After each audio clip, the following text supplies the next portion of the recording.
지금은 전기 작업과 목공 작업의 시너지를 내기 위한 정리 철거를 하고 있습니다. 이중 천장법 때문에 소방법이 강화가 되어서 이제 불연 소재를 사용을 해야 된다. 뭐 그 정도가 팁일 것 같고요. IoT의 경우 이런 제품을 사용하셔야 손쉽게 작업이 가능합니다. 지금 추가 철거를 하고 있는데 그 이유가 뭐냐면 저희가 설비 작업을 하려고 와서 보니까 이 방수층을 완전히 철거하지 않은 상태에서 작업이 완료가 된 거죠. 이렇게 되면 우리가 새롭게 액방을 하더라도 기존에 있던 방수층과의 격차 때문에 더 누수가 생길 수가 있는 내용이에요. 누수의 대부분이 PVC 배관은 미세하게 수축 팽창을 하다 보면 누수가 생기는 경우가 있고, 두 번째로 많은 게 이 벽과 바닥 사이에서 생기는 누수거든요. 이 상태에서 만약에 액방을 했다 그러면은 기존에 있는 바닥은 잘 될지언정 이런 모서리는 20년 전에 썼던 액체 방수 위에 액방 한 꼴이 됩니다. 이 사이드 쪽을 지금 다 철거를 해야 될 것 같아요. 일하시는 작업팀한테 전적으로 맡긴다 라고 하면은 이런 일이 발생이 될 수 있고, 나중에는 누수가 생긴다 그러면 바닥을 전체를 다 드러내야 되기 때문에 방수 작업을 하는 올 철거의 경우 이런 부분을 잘 체크하셔야 될 것 같습니다. 여러분, 난감한 일이 발생이 됐습니다. 갑자기 1시부터 3시까지 전기가 안 된다고 합니다. 전기가 안 되면 연장도 못 돌리고 물도 안 나와요. 이것만 끝나면 퇴근하는 거였는데 참 난감하네요. 문제는 우리가 아파트이기 때문에 공사 시간은 정해져 있고, 딜레이가 되면은 오늘 소음 날게 또 내일까지 이어질 수가 있고, 이제 이런 부분 때문에 난감한 경우가 많이 있는데, 그렇다고 강제로 할 수 있는 내용은 아니니까 되는 거라도 작업을 해보도록 하겠습니다. 그래서 이렇게 걸어 내려가고 있습니다. 엘리베이터도 안 되고 물도 안 되고, 일주일 전부터 방송을 했다고 하는데 저희는 일주일 전부터 집이 비어져 있었기 때문에 이런 사실을 알지를 못했습니다. 이게 단순하게 우리 동의 전력만 끊긴 게 아니라 한전에서 뭘 교체해야 된대요, 부품을. 그래도 작업은 진행을 해야 되기 때문에 제가 캠핑 다닐 때 가지고 다녔던 파워뱅크가 있어서 그거라도 가지고 올라와서 장비라도 써야 될 것 같습니다. 드디어 1층입니다. 엘리베이터가 죽어있네요.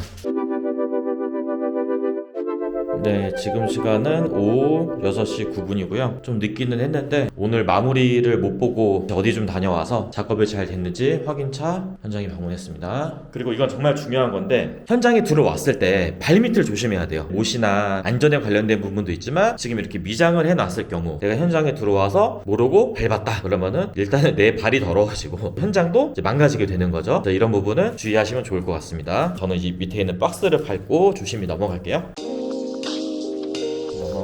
다음 방, 이제 입구방인데 입구방은 가장 먼저 미장을 했기 때문에 잘 말라 있을 거예요. 그리고 오늘 또 비가 오기 때문에 창문이 잘 닫혔는지 확인을 해주고, 여기가 가장 마지막에 작업한 거실인데 전체적으로 아직 젖어 있습니다. 아까 이슈가 있었죠. 아파트 이 단지 내에서 전기가 차단이 되면서 전기뿐만이 아니라 물을 끌어올리는 펌프도 중지가 되면서 한 2시간 정도를 현장에서 작업을 못하고 있었습니다. 그런 부분이 조금 아쉽네요. 근데 이제 미장이 마르는 게 자연 건조가 제일 베스트거든요. 왜냐면 안에 있는 수분이 자연스럽게 건조돼야 양생도 잘 되고 이제 하자가 덜 나요. 하자라고 하면 갈라짐 뭐 이런 것들을 의미하는데, 오늘 또 하필이면 비가 오고 내일에 샤시 철거 그리고 시공을 하려면은 어느 정도 바닥이 말라야 작업이 용이할 것 같아요. 그래서 제가 보일러를 조금만 살짝만 올리고 퇴근하도록 하겠습니다.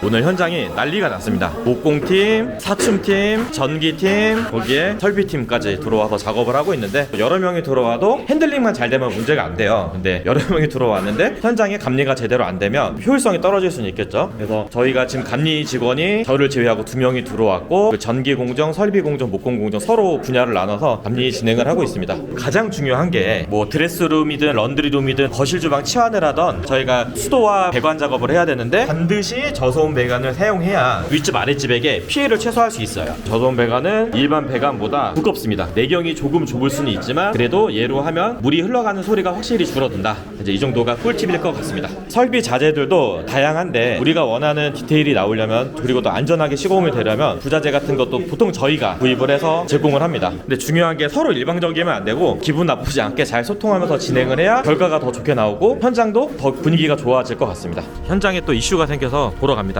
얘가 이제 왜 그러는 거냐면 시공 품질도 당연히 좋게 나올 거라 예상합니다. 근데 지금 샤시가 한 40cm 정도가 길이가 짧게 온 거예요.